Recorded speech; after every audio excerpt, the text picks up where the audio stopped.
Bom dia, irmãos e irmãs. A graça e a paz seja com todos. Sem muitas delongas, gostaria de convidar os irmãos a abrirem a Bíblia no Evangelho segundo Mateus, capítulo 5. Evangelho segundo Mateus,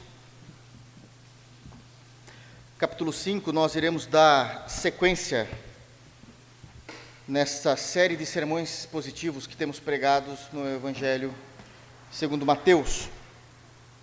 Então, Evangelho de Mateus, capítulo 5, nós iremos ler um único versículo hoje, o versículo de número 7, para que a gente possa expor o texto e falar aquilo que o Senhor falava aos nossos corações e quer dizer aos nossos corações. Evangelho segundo Mateus, capítulo 5, versículo de número 7. Amém? Diz assim o texto bíblico, palavras de nosso Senhor Jesus: bem-aventurados os misericordiosos, porque alcançarão misericórdia. Amém? Feche teus olhos, vamos orar ao Senhor. Te damos graça, Senhor, por meio de Cristo, por tão grande salvação.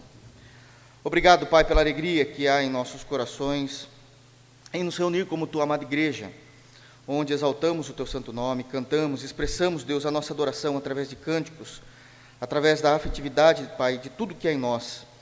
Salmo 103 nos ensina que tudo que é em nós glorifica o teu santo nome, Pai, e assim temos feito em adoração ao teu grande nome e ao teu sublime trono, Pai, onde tu se assentas e governa todas as coisas. Nos ajuda, Pai, a entender a tua palavra. Obrigado, Pai, porque de uma forma sobrenatural o Senhor levantou alguém como eu para ser ministro do teu evangelho, e que o teu Espírito Santo possa me conduzir, Pai, em expor o texto da forma mais bíblica, hermenêutica e exegética possível, e assim também que o Espírito Santo possa abrir o entendimento do teu povo, de tal maneira que nós venhamos não apenas conhecer, mas ser aquilo que o Senhor espera de nós. Essa é a nossa oração em Cristo Jesus. Amém. Amém, irmãos? Pois bem, nós estamos então pregando expositivamente, versículo por versículo, no Evangelho segundo Mateus, para que a gente possa compreender o Evangelho segundo Jesus Cristo, entender de fato qual é a compreensão que precisamos ter a respeito da conduta, vida e o dia a dia cristão. Tudo que nós precisamos está nos Evangelhos.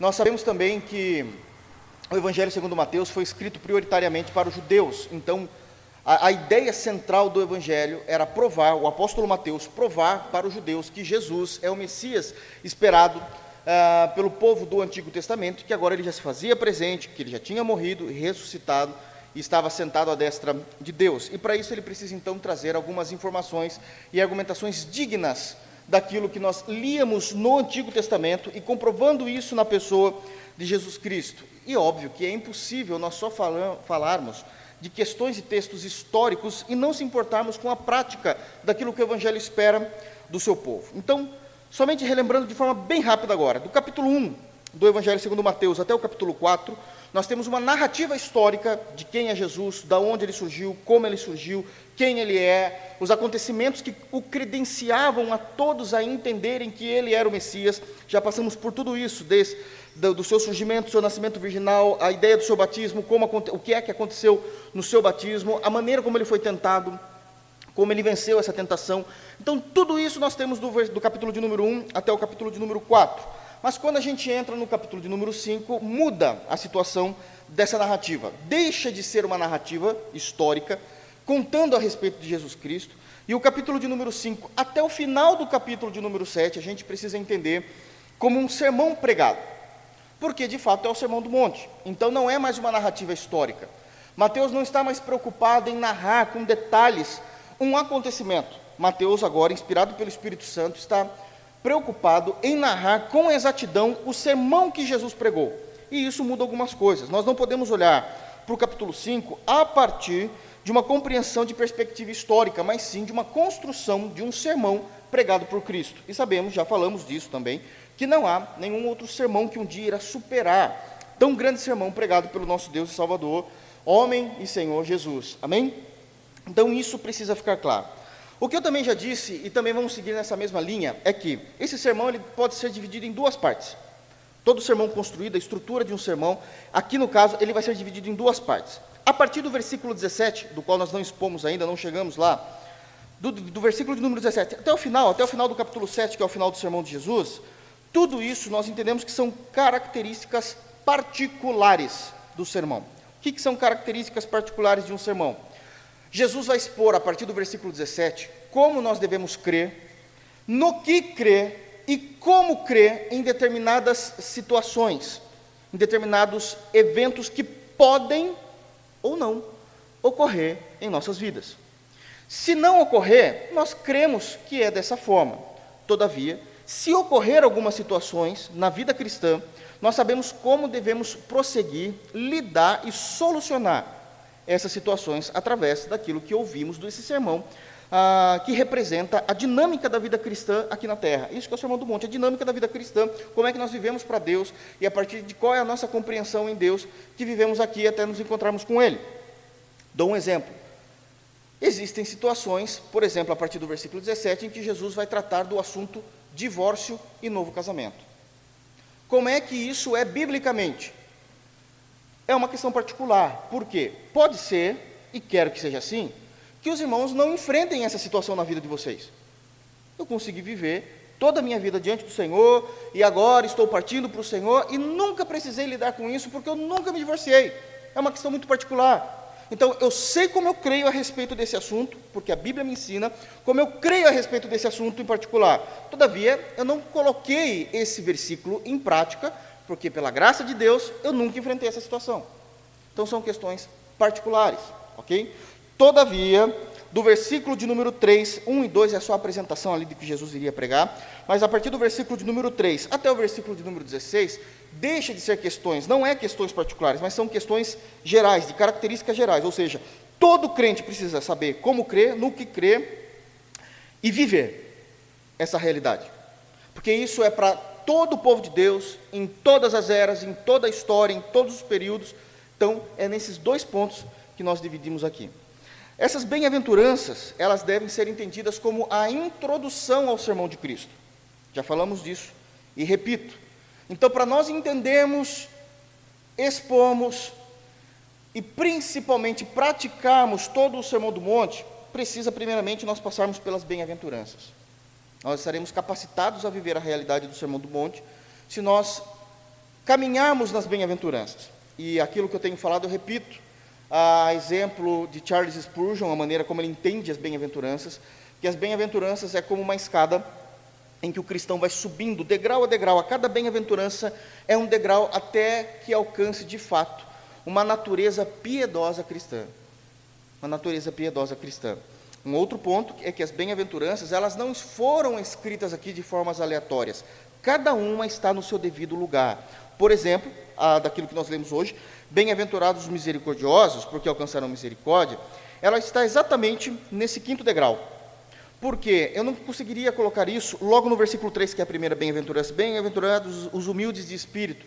É impossível ser misericordioso a partir de uma cosmovisão bíblica, sem ter sido quebrado primeiramente em nosso espírito, sem depois ter chorado diante do Senhor, ter sido manso e tendo fome e sede de justiça, ok? Então nós estamos caminhando nisso, e a vida dinâmica cristã vai permitindo com que nós sejamos moldados pelo poder do Evangelho, de tal forma que nós vamos pegando essa forma de sermos quebrados pelo Espírito. Nós choramos e entendemos o que isso significa no texto bíblico, mansos, já entendemos o que isso também significa no texto bíblico, temos fome e sede de justiça, e agora chegamos em mais um degrau, amém?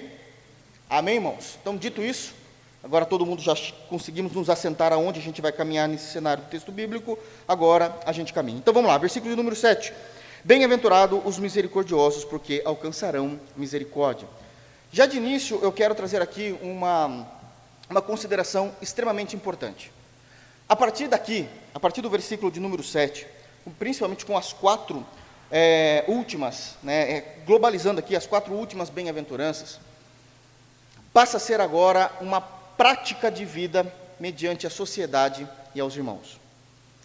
As quatro primeiras bem-aventuranças, tanto aqueles que são humildes ou pobres de espírito, de acordo com a tradução, os que choram, os mansos e os que têm fome e sede de justiça, é algo de valores internalizados pelo poder do Evangelho, e que eu tenho isso na minha intimidade para com Deus.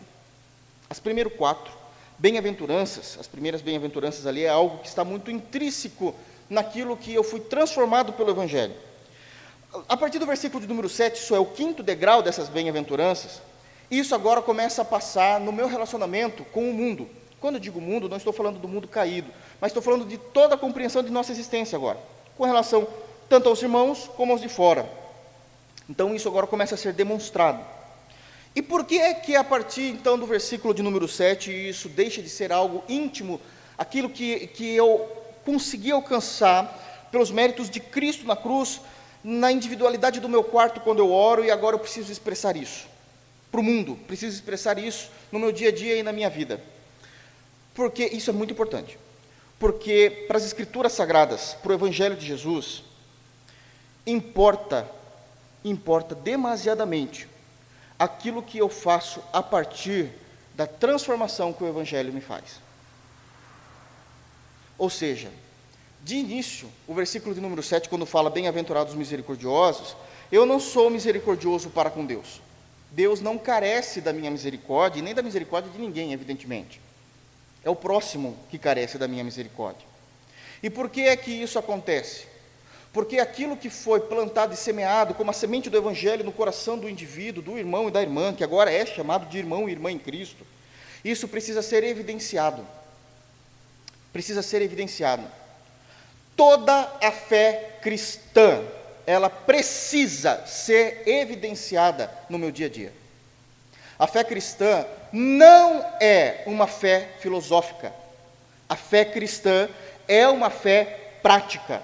De início desses argumentos, eu já quero dizer que não existe no cristianismo, talvez os irmãos não entendam esse termo, e eu explico, um cristianismo que na teologia a gente chama de cristianismo monástico. O que é isso? É como se eu fosse para um monastério e vivesse sozinho para com Deus. Isso não é cristianismo. Isso não é. Pelo contrário, Jesus deu uma palavra de não tanta motivação. Eu vou enviar vocês como ovelhas no meio de lobos.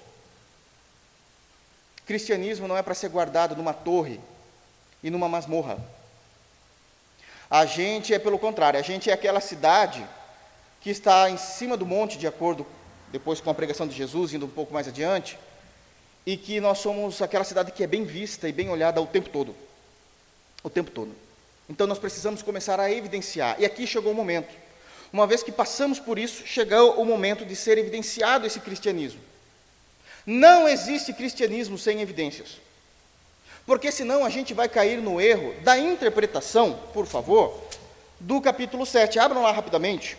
E o que mais acontece é esse erro de interpretação do capítulo 7. O capítulo 7 faz parte do sermão de Jesus ainda. E o que é que diz logo no início do capítulo 7? Não julgueis para que não sejais julgados. E aí a gente se esconde de uma má interpretação desse texto, dizendo assim, você não pode falar isso a respeito de mim. Por quê? Porque Jesus disse, não julgueis para não ser julgados. Mas quando alguém cita isso dentro desse contexto e dentro desse cenário, a pessoa não está se preocupando com a exegética e a interpretação perfeita do texto, não. Aliás, ela nem sabe qual é.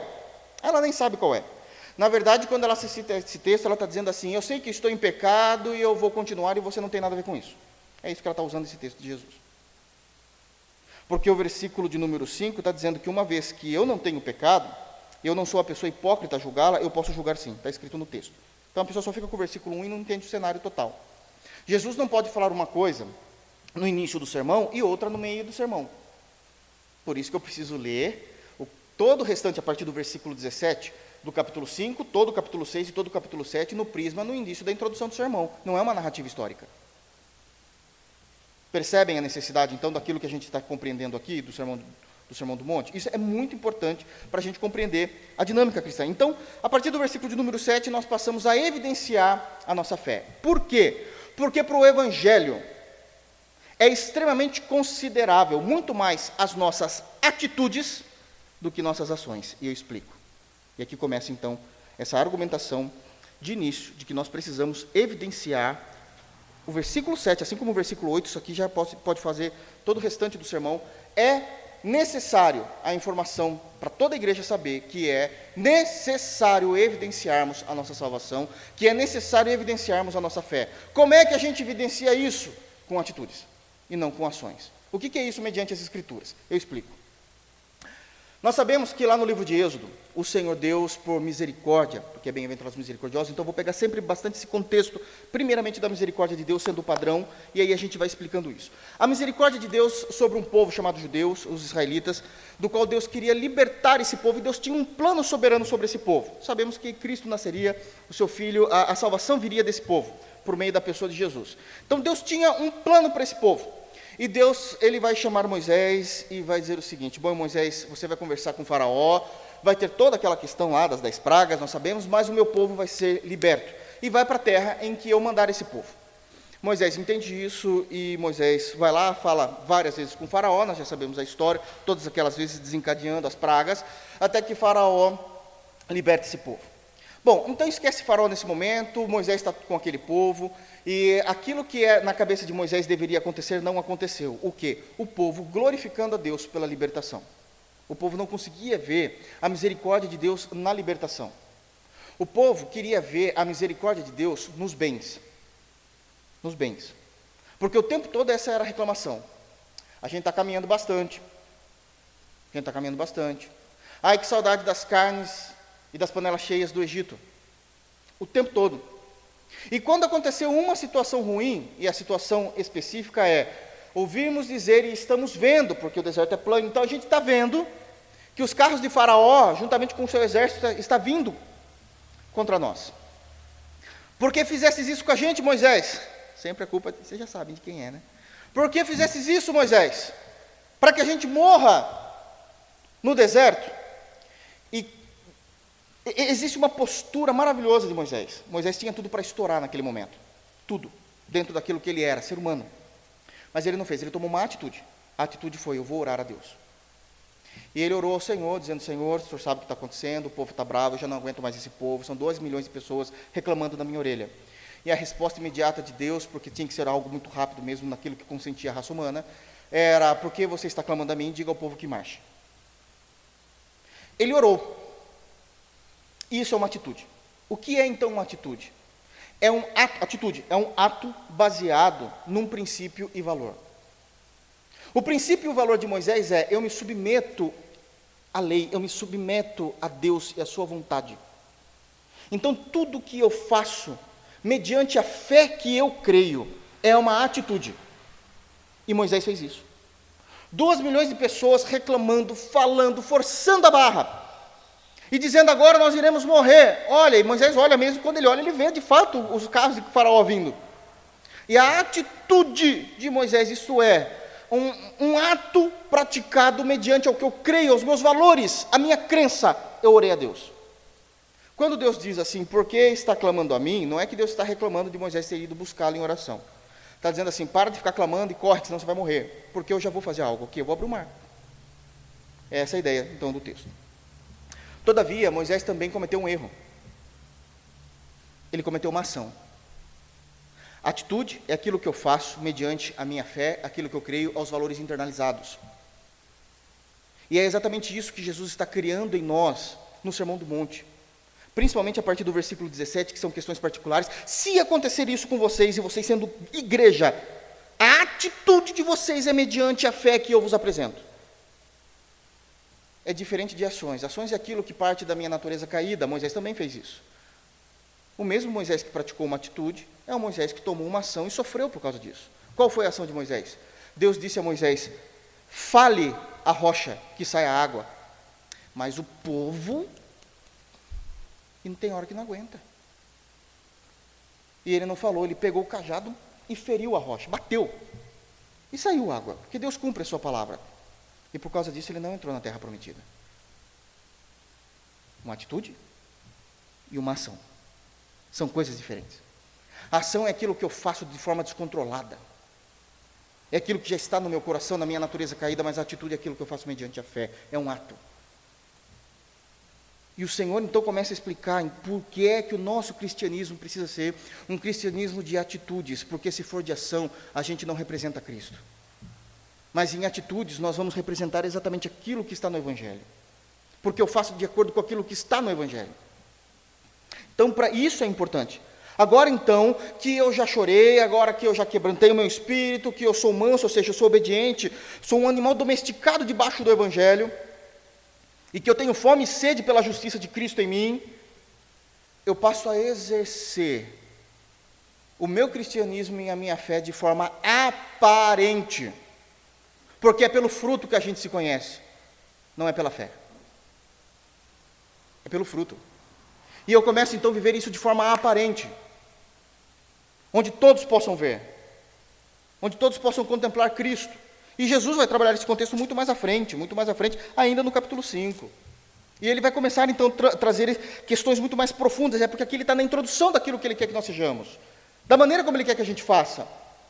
Então, para Jesus, para o Evangelho, é exatamente isso. Não adianta só eu falar que eu sou pobre de espírito, oh meu Deus, que coisa linda. Não adianta falar que eu choro diante de Deus no meu quarto, legal, isso é entre você e Deus, eu quero ver você no reino. Porque entre você e Deus, você pode falar o que você faz, qualquer coisa, eu quero ver você no reino. Eu quero ver no reino. Porque para Deus importa a atitude, não a ação. O que segue Jesus dizendo e construindo a estrutura das bem-aventuranças, é que no versículo 7, quando ele diz bem-aventurados os misericordiosos, eu nem entrei no texto exato ainda, aqui da misericórdia, só estou preparando para isso, que é a prática da nossa fé, é que, primeiro, eu preciso ser, e uma vez que eu sou, eu preciso fazer. Se de fato a gente tem que ser, é porque eu também preciso fazer. E qual é a prova bíblica disso? Lá em Mateus 19, é dito que Jesus estava andando e chegou um jovem rico diante dele. Chegou um jovem rico. E esse jovem rico chegou e é algo maravilhoso, a estrutura de como aquilo é escrito por Mateus. Porque o jovem rico, ele chega diante de Jesus e já começa aquele papo. Bom mestre, eu tenho cumprido todos os mandamentos e assim, eu quero saber o que eu posso fazer para te seguir. Aí Jesus vai delimitar já o diálogo. Ele fala assim, por que você me chama de bom, se bom é meu Pai que está no céu? O que é que Jesus está fazendo? Ele está se negando a sua bondade? Não, irmãos. Jesus é puro, não há nele mácula. Então por que Jesus disse isso? Porque Jesus deixou claro que a conversa que iria haver ali seria uma conversa a nível de Cristo homem e não Cristo Deus. Para que o jovem não apontasse o dedo para Jesus, numa possível e hipotética ocasião, e dissesse assim, mas para o senhor é fácil, o senhor é filho de Deus. Que é o que todo mundo fala. Ah, mas é fácil, é Jesus, né? É Jesus, a gente diz, irmãos, a gente tira todo o sofrimento de Cristo quando a gente fala isso. Ah, mas para Jesus é fácil. Sei que Jesus... Não, Jesus está dizendo, aqui eu estou na minha natureza humana, não estou na minha natureza divina. Então, bom mesmo é o Pai, porque Ele é Deus. Jesus aponta para o Pai como Deus, não tira a sua divindade, mas está apontando, dizendo, aqui nós vamos conversar como o filho do carpinteiro, o filho de Maria. Bom, então estabeleceu como vai ser o diálogo. Aí Jesus continua, então tá bom, você falou que você cumpre os mandamentos, e quais são esses mandamentos? Você percebe que já não é uma conversa divina, é uma conversa de homem para homem. Óbvio que Jesus sabe quais são os mandamentos, mas é uma conversa de homem para homem. E realmente o jovem vai dizer exatamente isso.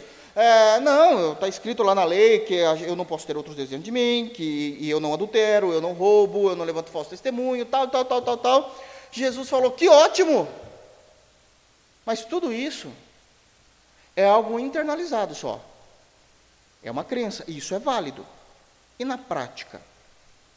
Então venda tudo o que você tem e me segue. Acabou a conversa. Acabou a conversa. Porque eu não posso dizer que o meu cristianismo é baseado somente naquilo que eu creio. É naquilo que eu faço a partir do que eu creio. Você faz tudo isso, jovem rico? Faço tudo isso. Então pega todas as suas riquezas, vende aos pobres. Porque a gente tem que fazer isso, pastor? Não, é que Jesus já conhecia o seu coração, sabia o que teria que fazer ali para trabalhar nele. E viva como um discípulo meu. Mas aí eu não quero, eu só quero crer. Aí é fácil. Porque geralmente quem vive uma vida só de crer é os que mais apontam o dedo para os que fazem. Porque ele não tem do que ser acusado, ele só crê. Ele nunca se suja. Ele nunca se cansa, ele nunca se fadiga. E quer ensinar aqueles que estão fadigados como não se fadigar. Percebem? São degraus da vida cristã que agora eu preciso de fato entender o que está acontecendo. Não é só eu crer, é eu viver por aquilo que eu creio. Não estou dizendo que a confissão é errada, a confissão cristã. Eu só estou dizendo que a atitude fala mais alto do que aquilo que eu falo que eu creio. Eu posso dizer, eu sou de Jesus, e viver como um ímpio. Porque isso é fácil falar. Então ele está criando essa atmosfera para o que ele vai dizer a partir de agora. O Jesus está criando essa atmosfera. Ele continua ainda, quando ele diz, bem-aventurados misericordiosos, é um rompimento daquilo que ele tem feito, de uma estrutura de natureza cristã, para uma estrutura de atitude cristã. Ele está migrando, isso precisa ser expresso. Porque para o Evangelho importa muito mais a atitude do que as ações, uma vez que, se eu digo que, olha só, eu sou, é porque eu tenho que fazer, e por último, é porque, na realidade dos fatos, irmãos, quem é, faz.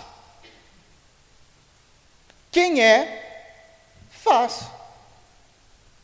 E isso é indiscutível. Eu gostaria dos irmãos abrirem a Bíblia, por favor, e a gente já volta aqui para Mateus, mas abram lá em Tiago, capítulo 2, e a gente vê como é que tem essa discussão no Novo Testamento. Como é que existe essa discussão e como é que a gente resolve esses problemas.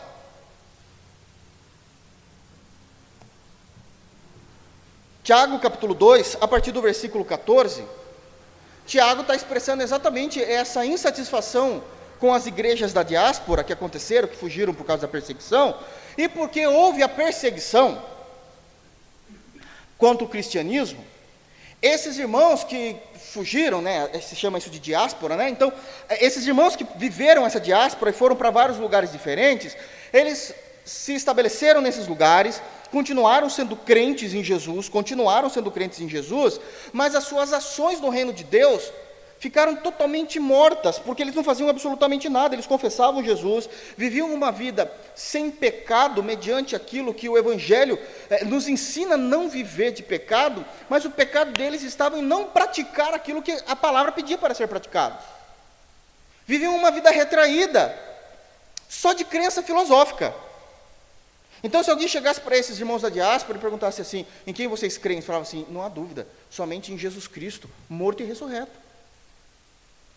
Mas quem pode salvar? Salvação somente por meio de Jesus. Não há mais ninguém que salve. E como isso é feito? Porque Ele é um Deus de graça, nunca foi por obras. Nunca foi por obras, é por isso que a gente só fica na graça. E tinha essa compreensão errada. Aí Tiago vem tentando desconstruir isso, dizendo, vocês estão errados. Versículo 14, Tiago, capítulo 2, a partir do versículo 14, Tiago então vem nessas informações. E qual é as informações que a gente tem aqui? Que Tiago está chamando a igreja a uma coerência da fé. Que coerência é essa? Que haja uma coerência entre aquilo que eu creio e professo em minha boca com aquilo que eu vivo. Tem que haver uma coerência. E ele diz então, meus irmãos, prestem atenção no texto, irmãos, prestem atenção, eu não vou forçar em absolutamente nada a barra.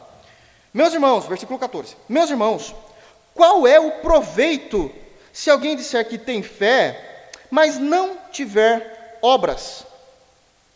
A pergunta é simples, qual é o proveito?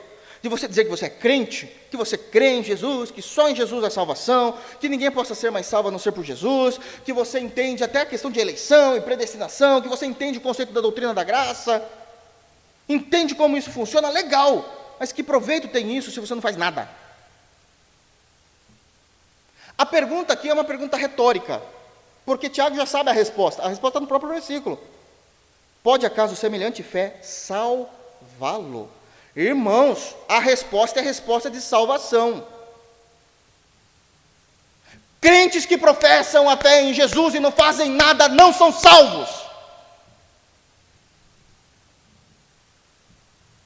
Não há proveito nessa fé. Mas pastor, eu sou salvos por obras? Jamais, heresia. Somos salvos pela graça de Jesus. Mas todo salvo evidencia obras. Todo salvo evidencia obras. Essas obras não é para salvação, essas obras é para evidenciar a salvação de Cristo que chegou até você. Isso é claro. Está claro como a luz do meio-dia a resposta de Tiago. Por acaso semelhante fé pode salvá-lo? Versículo 15. Aí ele vai dar uma situação hipotética. Aliás, o tempo todo aqui é hipotético, né? Versículo 15. Se um irmão ou uma irmã estiverem carecidos de roupa e necessitados do alimento cotidiano, e qualquer dentre vós lhe disser, ide em paz, aquecei-vos, fartai-vos, sem contudo lhes dar o necessário para o corpo, qual é o proveito disso? Se nós sabemos que na nossa comunidade tem alguém que está passando por necessidade, ou a nossa comunidade levanta uma família que está passando por necessidade, não me venha com o seu amém. Não aproveito disso. Todo mundo aqui tem condições de ajudar, porque eu conheço a igreja que eu presido. Eu estou falando para a igreja que eu presido, não estou falando para os de fora. Eu sei como é a situação. E por mais que seja uma situação difícil, vem cá, meu irmão. 2 de Coríntios, capítulo 8, fala que os pobres da Judéia ajudaram os mais pobres ainda da Macedônia. Ou é o contrário, acho que da Macedônia ajudaram os mais pobres ainda da Judéia. Por mais que a gente possa ser pobre, a gente tem alguma coisa para doar. Não me venha com graça. Não, amém, glória a Deus. A gente ajuda. A gente ajuda, irmãos. Porque que proveito há nesse cristianismo? Aí ele faz a resposta no versículo 17. Assim também a fé, se não tiver obras por si só, está morta. Aqui ele define a teologia, por si só. Isso é, não tem argumentos que você possa levantar contra o texto. É uma fé morta, é uma fé filosófica. Você se agrada com o cristianismo, mas não vive o cristianismo. São coisas distintas. Mas para que não fique meio bagunçado na cabeça dos irmãos, o Tiago vai além. Gente, preste atenção nisso, no que o texto está construindo aqui. Para você ver como é necessário evidenciarmos a nossa fé, aquilo que Jesus fez em nós, e esses degraus que nós fizemos na bem-aventurança. Veja bem o que acontece aqui. Versículo 18, vai acontecer um diálogo. Esse diálogo não existe. É um diálogo também hipotético. Na teologia nós chamamos isso de diatribe. É quando, o pastor Paulo faz muito isso também, e Tiago também faz, que é exatamente isso. Cria-se uma situação onde eu estou conversando com uma pessoa, até mesmo um adversário em questões teológicas, de forma hipotética. Porque alguém vai se levantar, porque essas coisas doem. Tem gente que deve estar reclamando já no coração, hein? Essas coisas doem, incomodam, mas ele não me conhece, não sei o quê, não me julga. Já expliquei, está errado o Mateus 7 que você está usando aí. Então, alguém pode, daí ele vai dizer, mas alguém dirá, porque Tiago é pastor, né? Tiago não foi apóstolo, Tiago foi pastor. E ele sabe como que é uma bênção lidar com as ovelhas, né? Então, mas alguém dirá, alguém quem? Da igreja, né? Já vão se levantar e vão existir algumas discussões. Então ele vai se pôr numa discussão. Ele vai dizer o seguinte: então tu tens fé? Tiago está dizendo aqui, tu tens fé? Eu tenho obras, Tiago está dizendo. Você tem fé, então você está falando que você tem fé. Tá bom, tudo bem, não vou discutir isso. Você tem fé? Tem fé, legal. Eu tenho obras. Então vamos para a prova disso. Mostra-me essa tua fé sem obras, e eu, com as obras, te mostrarei a minha fé. Pronto, acabou o discurso. Vamos mostrar. Vamos pôr.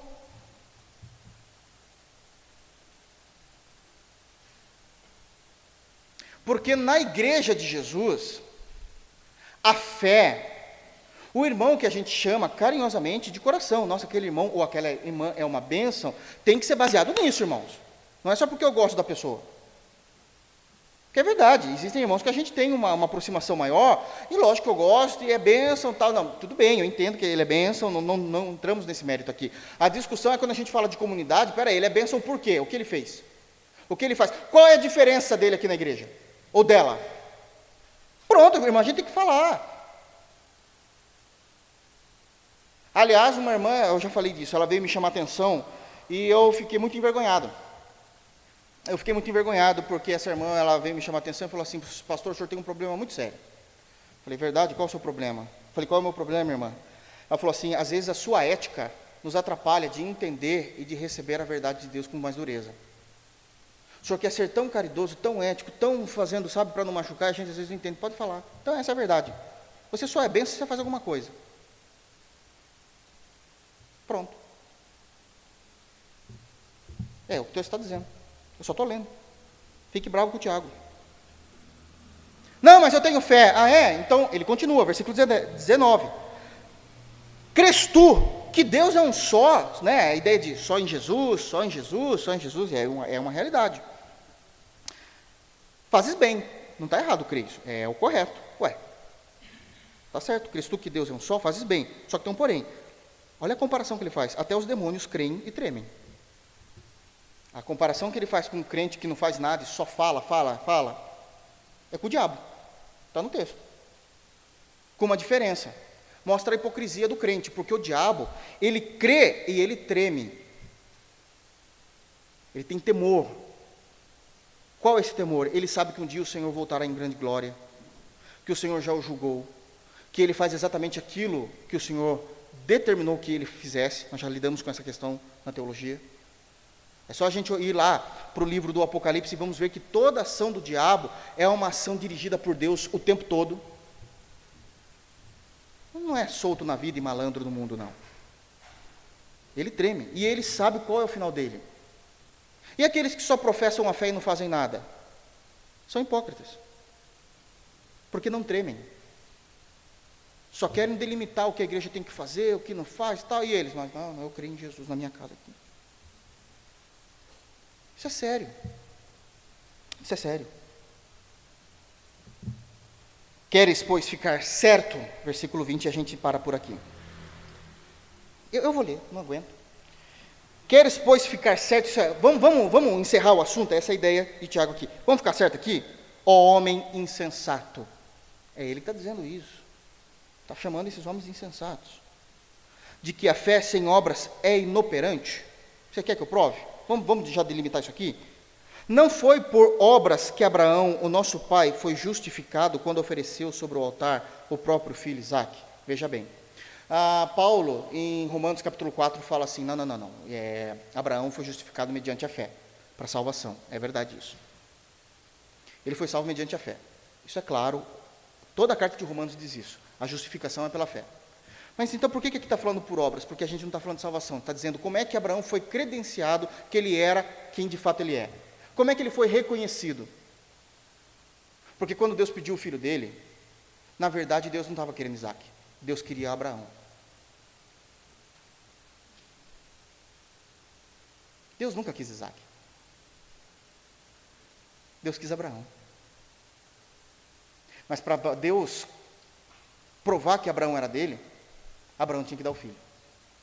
Então quando ele falou, mata teu filho, na verdade, Deus está dizendo, eu quero você, Abraão. Eu quero você. Isso é obras. E aqui ele foi justificado diante do povo, ele é Abraão. Porque diante de Deus ele já tinha sido justificado pela fé. Então, agora nós voltamos para o capítulo 5 e entendemos a estrutura. Bem-aventurado os pobres de espírito, bem-aventurados que choram, bem-aventurados os mansos, bem-aventurados que têm fome. E agora, a partir do versículo 7, iniciando com a misericórdia, eu passo a expor aquilo que eu creio. Então, aqui está a estrutura do que o Senhor está nos ensinando. Ok? Dito isso, agora a gente vai para a teologia, de fato, do texto. Porque existe a teologia central do texto e as teologias periféricas. Quando a gente estuda no seminário, a gente aprende muito isso. Então, aqui eu estou falando na periférica, aquilo que ele está fazendo na estrutura. Agora vamos para a central do texto em si mesmo. Bem-aventurados os misericordiosos, porque alcançarão misericórdia.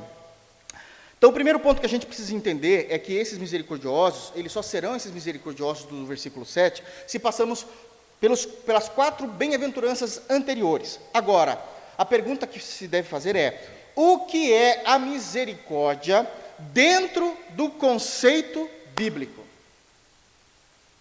Isso é importante. Quando Jesus diz, bem-aventurados misericordiosos, essa misericordiosa, o que é essa misericordiosa dentro dos contextos bíblicos? Do conceito cristão? Bom, vamos lá. A misericórdia é o ato, uma atitude, baseada na fé, de nós, ou de eu falando em primeira pessoa, ou de nós, lançarmos os nossos corações nas misérias do outro. Lançarmos os nossos corações nas misérias dos outros, seja em questões de uma situação vigente em que essas pessoas estão vivendo,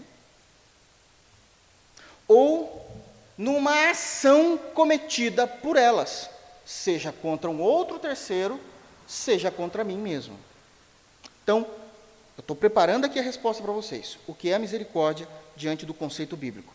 É nós lançarmos os nossos corações para as misérias do próximo, para a miséria alheia, seja por causa de uma situação vigente que eles estão vivenciando, ou seja por uma ação que eles cometeram, seja com um terceiro ainda, ou com um quarto, com um quinto, ou contra nós mesmos. Todavia, sem interferir na ação, na disciplina e na dor aplicada por Deus para o amadurecimento daquela pessoa. Porque senão a gente vai começar, e é o primeiro erro, o que não é misericórdia? O que não é? E eu já entro aqui direto, o tempo é contra mim. O que não é misericórdia? É eu confundir misericórdia com dó. Pronto. Com dó. Isso é um erro. Misericórdia é o que eu acabei de citar. É eu lançar o meu coração na miséria alheia, seja numa situação vigente, ou numa ação cometida com outro ou comigo mesmo, todavia, sem atrapalhar, sem interferir, a ação de Deus, a disciplina de Deus e o amadurecimento de Deus na pessoa que está precisando da misericórdia. Porque senão eu trato ela com dó. E quando eu trato uma pessoa com dó, eu anulo tudo isso. Então não é. O que é dó? É um sentimento, por incrível que pareça, é um sentimento da raça humana, onde eu não consigo ver a parte da necessidade da misericórdia. Eu sempre vejo como um todo e coloco tudo no mesmo cesto. Eu não consigo ver aonde ela precisa de misericórdia e aonde ela precisa de mudança.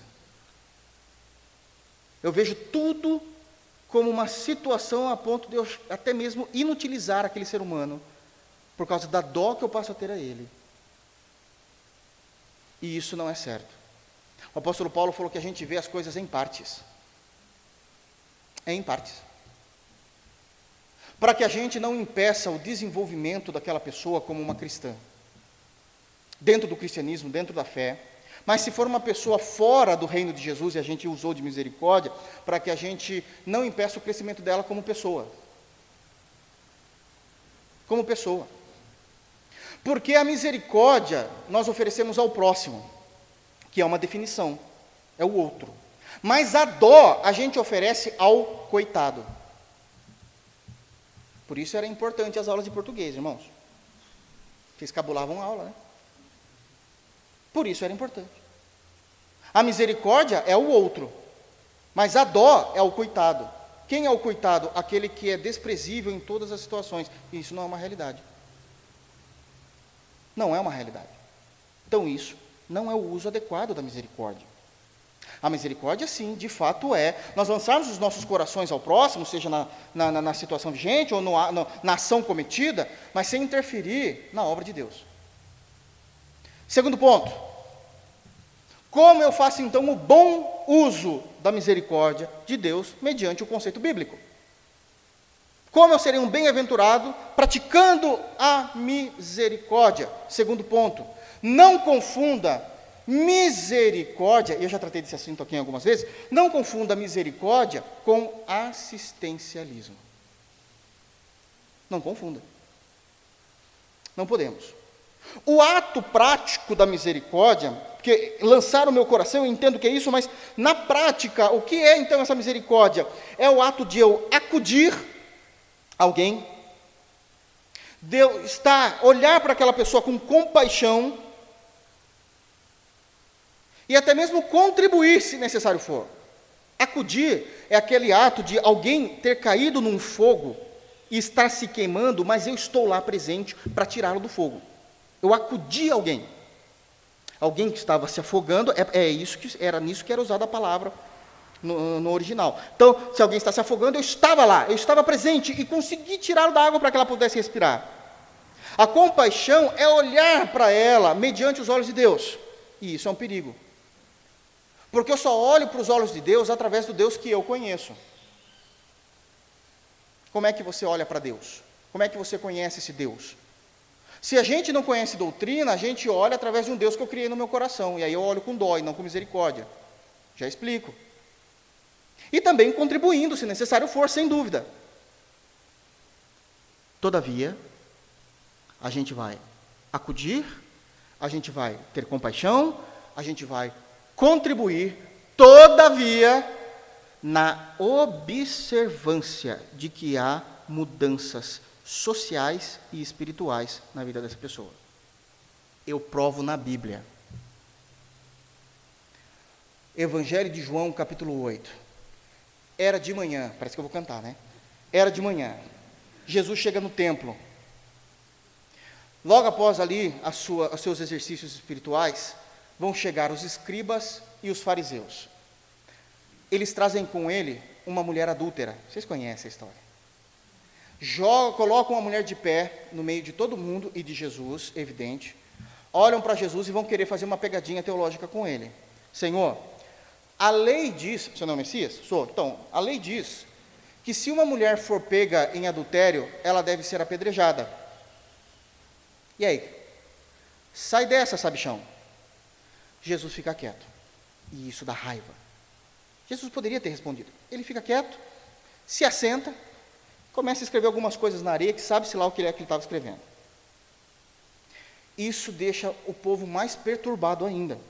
Porque a ideia é que Jesus não sabe responder, e eles ganharam, então Jesus está ignorando eles, e aí cobram uma resposta de Jesus. E aí? Não tenho tempo. Vão matar, e aí?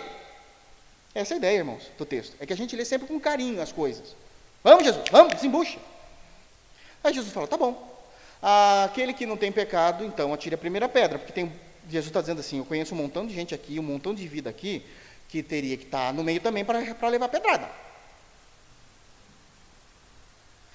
Aí eles se calaram, se refletiram, e é dito no texto que dos mais velhos para os mais novos saíram, até que ele levanta o rosto de novo, só tem ela, e aí ele vem fazer a obra que ele faz no coração dessa mulher, convertendo essa mulher, mas tem uma palavra que ele diz que é importante. Ele está agindo com misericórdia. Qual é o ato da misericórdia? Qual é o acudimento, qual é a provisão, qual é a contribuição, qual é a compaixão de Jesus nesse caso específico? Trazer salvação ao coração daquela mulher. Ok? Esse é o ato de misericórdia de Deus por meio da graça. É esse o cenário. Ele olha para essa mulher e diz o seguinte, bom, cadê os teus acusadores? Não tem mais nenhum, Senhor, todos foram embora. Bom, eu também não te acuso. Vá e não peques mais. Da próxima vez, tu morre com pedrada.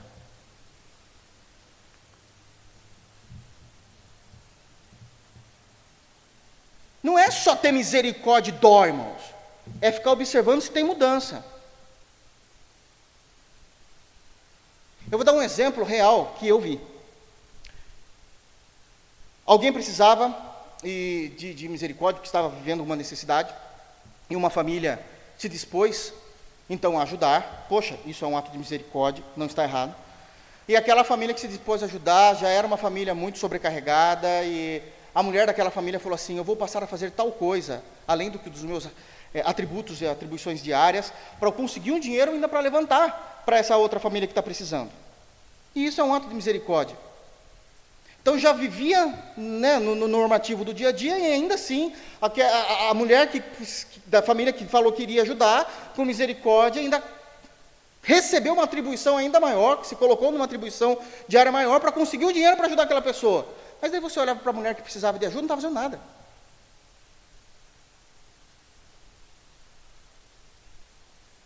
Bom, a gente assim, a gente não ajuda. Está no texto. Tem que mudar.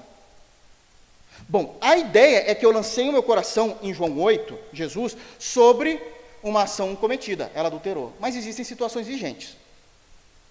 Eu falei de ação cometida e situação vigente. Situação vigente é o que o Senhor Deus fez também, porque quando a gente estava citando o Êxodo, que eles saíram lá, vamos ver o que aconteceu? Lembram-se? A misericórdia de Deus? Não, vou citar aqui, é mais rápido. A misericórdia de Deus, sabe qual era? Foi assim. Eu tenho um povo que eu amo no Antigo Testamento, que é reconhecido como Israel. Eu preciso livrar Israel da mão do Egito. 430 anos se passaram, Moisés foi lá, libertou, se passou as pragas, né? Tudo bem. Aí, na última praga, Deus diz o seguinte, eu vou ter misericórdia de vocês. Por quê? Porque eu vou mandar o anjo da morte matar os pecadores, principalmente os primogênitos. A ideia é, vou matar os primogênitos. Bom, todos os primogênitos deveriam morrer, inclusive os de Israel, porque ninguém tinha sido justificado ainda. Aí existe o ato da justificação. Vocês vão matar um cordeiro, passa o sangue nos umbrais, um simbolismo do sangue de Cristo. Quando o anjo da morte passar, vai passar por cima da casa porque tem o sangue nos umbrais e vai matar só aqueles em que não tem esse sangue. Ok, e foi isso que aconteceu. Essa misericórdia, ela existiu. E os primogênitos de Israel não morreram. Todavia, quem comeu ervas amargas, estava arrumada com a mochila nas costas, eram eles. Deus não transportou eles. A ação é de vocês. Mais para frente, vai acontecer a questão do Mar Vermelho. O mar, eu abro, mas quem anda no mar é vocês. Levanta. O que é que vocês estão fazendo? Senão isso é dó. Senão vocês são coitados. Vocês não são coitados. É uma situação em específico. Mas vocês conseguem andar. Vocês conseguem andar. Então vocês atravessam o mar. E agora que a gente já chegou do outro lado do mar, agora vocês vão para Canaã. Certo que vai ter os 40 anos ali, mas imagine, passa-se os 40 anos, o que acontece? Agora Moisés, instruído por Deus, vai levantar os espias, os 12, uma de cada tribo. Vocês vão até a terra, vão ver se a terra é boa. Qual o problema disso? O problema é que a gente vai ir ver uma terra e a gente está acostumado com o milagre o tempo todo, não precisa cultivar, a gente não precisa fazer nada, o tempo todo é manazinho caindo do céu, a chuva vindo bem, se a gente só tem água amarga, Deus vai lá e faz a água ser doce para eu tomar, e aí a gente vai agora ver Canaã, não está tão ruim assim no deserto, vamos ser sinceros, a roupa não envelhece, o sapato cresce no pé da criança, então vamos lá ver Canaã, daí foram lá os 12 espias, dos 12, só 2 voltam e dizem assim, Deus vai nos dar a terra. Deus vai nos dar terra, se o Senhor é conosco, Deus vai nos dar terra. Os 10, não, tem muita gente. Nós somos como gafanhoto aos seus olhos. Meu chapa, se vira. Porque Deus já falou que a terra é de vocês. Mas o que compete a vocês é a vocês. Uma situação vigente, eu estou provando o que é misericórdia e o que é dó. Uma situação vigente, Naamã, 2 Reis, capítulo 5. Estou com lepra. Beleza. Já perdeu a perna? Desculpa a palavreada, mas essa é a realidade. Não, ainda tem as pernas. Perdeu a mão? Não. Pode andar? Pode. Então você mergulha 7 vezes na água. Curar eu te curo, mas você tem que fazer alguma coisa. É que a gente só fica lendo o texto de forma poética e não vê as questões periféricas que o texto nos oferece. Eu falei aqui de uma ação cometida, o adultério, e estou falando de situações vigentes. Deus não anula o ser humano na misericórdia. Isso é misericórdia. Senão a gente confunde com dó, ou então a gente confunde com assistencialismo. A pessoa precisa de uma ajuda numa determinada parte, mas eu preciso fazer tudo para ela. Aquele caso, você quer que eu vá na igreja? Quero, então vem me buscar, pelo amor de Deus. Não, meu chapa. Você consegue vir com 5? Então, ela lá já me dá trabalho de 20, não precisa de 21. É sério isso, irmãos, para que a gente possa entender o que é misericórdia, senão a gente acha com dó. Terceiro, preciso terminar. Realmente eu estou sendo um batista de 3 pontos aqui mesmo, né? Tem que correr mesmo. Terceiro, uma outra prática da boa misericórdia, simples e elegante, agindo através das boas obras determinadas na palavra. Efésios capítulo 2, versículo 10 diz que o Senhor de antemão nos preparou para que andássemos nas boas obras preparadas por Ele. Não é aquilo que eu faço, é aquilo que Deus preparou nas Escrituras. Uma dessas obras, dessas boas obras, é um conceito todo nisso. A gente já explicou isso quando fizemos a exposição de Efésios, mas dentro desse conceito, uma dessas boas obras é servir, prestem atenção. E nós servimos então com a misericórdia. Nós servimos com a misericórdia. Todavia, a pessoa que precisa ser ajudada, a pessoa que precisa receber a misericórdia, também ela pode servir de algum outro jeito. De novo, por quê, pastor? Porque senão a gente anula o ser humano e queremos nos responsabilizar por tudo. Ato de misericórdia nesse conceito de boas obras. Jesus teve um outro ato de misericórdia. Ele queria ir para um outro lugar, para Cafarnaum, para Galileia, ele ia passar para Cafarnaum, ele saiu de Judeia, ia para Galileia, passou por Cafarnaum, e quando ele passa, Evangelho de João, capítulo 4, tem uma moça no poço, vocês já sabem essa história de samaritana. Qual era a misericórdia que essa mulher precisava receber? O perdão de Deus, a conversão, para ter uma nova vida diante do Senhor. Quando Jesus chega para ela, fala o seguinte: eu quero água. Como que é? Eu quero água, estou com sede. Aí ele começa o discurso. Mas você está falando comigo, vejo que você é judeu, sou samaritano, a gente não conversa, e ela vem com aquelas questões teológicas, de fato tirando dúvidas, e Jesus respondendo. Porque a misericórdia de Jesus se limitou à questão da salvação dela, mas você tem braço, você pode tirar água. Não sou eu que vou pegar água. Senão eu anulo o ser humano. Não, deixa que eu tiro para você. A água você pega.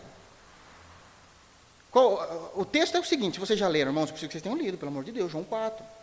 É que você me dá água para matar a minha sede, e eu te dou a água que corre para o resto da eternidade. Essa água de matar a sede você consegue me dar. Não preciso eu tirar. Agora, a água que corre como rios caudalosos dentro do teu coração por meio da ação do Espírito Santo, essa eu que dou.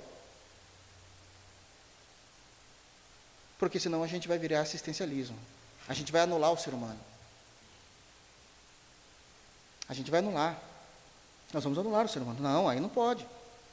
Lázaro, vocês já sabem dessa historinha, porque muita gente já usou disso daí para uma outra interpretação, né? Mas Lázaro estava morto. Quem ressuscita é Deus, mas quem removeu a pedra foi a galera. Vamos, gente. Vocês querem que faça tudo? A misericórdia se limita nas boas obras. Não anulando o ser humano. Porque senão eu estou impedindo o sofrimento da pessoa crescer. Eu me lembro disso, alguns já sabem aqui, né, já contei essa informação, mas não essa história, que quando eu era adolescente, eu, com muito orgulho, fui escoteiro. E isso foi uma boa formação para a minha vida. Foi uma excelente formação para a minha vida. E quando a gente fala de acampamento, esquece os acampamentos de igreja, não tem nada a ver. Era acampamento no mato mesmo, a gente tinha que se virar, saber o que comer, como fazer, mas a gente aprendia, a gente tinha aula disso. E tem os 10 mandamentos do escotismo, e isso faz a gente ter uma moralidade muito legal diante da sociedade. Devo muita coisa ao escotismo. E agora você imagina o que é o escotismo em si, é o lobinho aos mais pequenos, o escotismo, se eu não me engano, acho que é dos 12 aos 14, por aí, a partir dos 15 é sênior. Eu estou falando do escotismo mesmo. Aí você imagina segurar os chefes, do escotismo, o chefe escoteiro, segurar uma galerinha de 12 a 14 anos. A gente no mato, vendo coisas que a gente nunca viu, porque a gente é tudo urbano aqui, vendo um montão de coisas que a gente nunca viu, e a gente via casulos. Qual que é a intenção dessa molecada? Pegar o casulo, matar, abrir, fuçar, e a gente aprendia, não se faz isso. Não se faz isso. E pior ainda, se um dia vocês, escoteiros, estiverem passando por alguma árvore e ver um casulo, e você vê que a borboleta está se matando para sair do casulo, não façam nada. Eu nunca vou esquecer desse ensinamento. Não façam nada, porque ela vai demorar horas para sair, talvez o dia inteiro, não passa de um dia para o outro, mas às vezes é o dia inteiro. E é exatamente essa força que ela tem que fazer para sair do casulo que vai fortificar as asas e dar a vida dentro de acordo com a biologia dela. Se vocês pegarem as suas facas e riscarem o casulo só para ela sair com mais facilidade, ela vai sair e vai morrer porque as asas não estiveram prontas para aguentar o seu próprio peso. E eu aprendi isso. Todo mundo ali, evidentemente, aprendeu, e a gente passou a ter um carinho maior com a natureza nesse sentido. A mesma coisa somos nós. Às vezes há irmãos sofrendo e a gente ajuda de acordo com as boas obras, mas cuidado para a gente não passar a faca no casulo delas. E a gente interferir no processo de maturidade, crescimento e desenvolvimento espiritual que elas precisam ter. Cuidado com isso. Precisamos ter esse cuidado. Isso é ser misericordioso. Então, o que é ser misericordioso? É ser misericordioso a partir dos olhos de Deus. Eu quero chamar os irmãos a abrirem, para a gente terminar, em Lucas, capítulo 6. Como o tempo voa. Lucas, capítulo 6, somente o versículo 36. Qual é o padrão, então, da nossa misericórdia? Como é que nós devemos ser? Já falamos como. Agora, qual é o padrão espiritual dessa misericórdia? O padrão de Deus. É um padrão alto. Está escrito o seguinte em Lucas 6, 36. Sede ainda faz parte do sermão. Mas isso aqui é de um outro ponto, mas vamos lá. Porque aqui já é em Lucas, não está em Mateus. Sede misericordiosos, como também misericordioso é o vosso Pai. De novo, sede misericordiosos, como também é misericordioso o vosso Pai. O que Jesus está dizendo? Sim, somos misericordiosos, somos aqueles que vamos derramar os nossos corações sobre situações vigentes, sobre ações cometidas. Somos aqueles que estaremos lá para acudir, para consolar, para contribuir. Todavia, essa misericórdia tem um padrão. O padrão é Deus. Como Deus se comportaria? Porque senão, a gente vai expressar para o mundo um Deus irreal e o mundo vai gostar desse Deus. Não, mas a gente faz porque a igreja, ótimo, a gente faz porque a igreja, e a igreja faz no padrão estipulado nas Escrituras, e não naquilo que eu acho legal. Porque é que ela defende que se Deus é amor, Deus ama todo tipo de amor. Porque a igreja não se colocou onde deveria se colocar. A igreja não se posicionou como deveria se posicionar. Ah, mas que dó, não sei o que, meu irmão. Meu irmão, a pessoa tem que crescer, a pessoa tem que se virar. Senão só espere que os outros cuidem deles, que os outros façam. E geralmente quem não faz só reclama. Isso é sério. Estou falando para os de dentro e para os de fora, inclusive para os de fora, irmãos.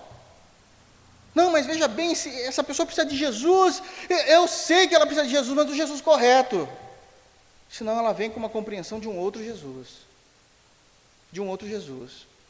Uma vez, isso é sério, a gente foi ajudar os menos favorecidos com sopa, e aí quando a gente foi oferecer a sopa que a gente chegou, eles falaram assim, não, obrigado, porque a outra igreja está vindo com parmegiana.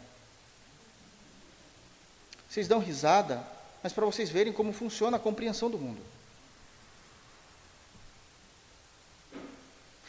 Uma família que, graças a Deus, né, naquele caso, estava bem, vivendo ali, conseguindo sobreviver, e tem mais uma atribuição para conseguir levantar um dinheiro, enquanto a outra pessoa não estava fazendo nada. Isso não é misericórdia, isso é olhar com dó, e dó não está na Bíblia. Misericórdia e compaixão, sim, mediante o padrão de Deus. Essas pessoas têm um benefício. Bem-aventurados misericordiosos, porque elas receberão misericórdia. Significa que a misericórdia de Deus, no padrão de Deus, também virá sobre nossas vidas.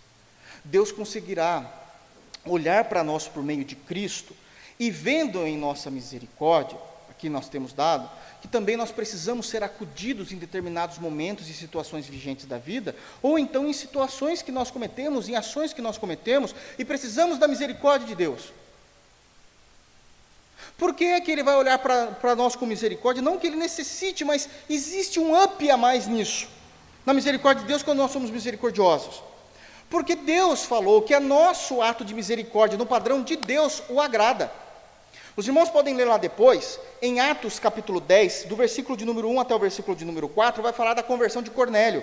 Cornélio era um gentil, e ele orava, ele ajudava, mas ele queria conhecer as Escrituras, ele era um gentil, o Evangelho não tinha alcançado todos os lugares ainda, até que Deus, de forma sobrenatural, levanta Pedro e diz assim, Pedro, você pega aí os seus ajudantes e vai até a casa de Cornélio, eu vou te mostrar onde é, prega o Evangelho para ele.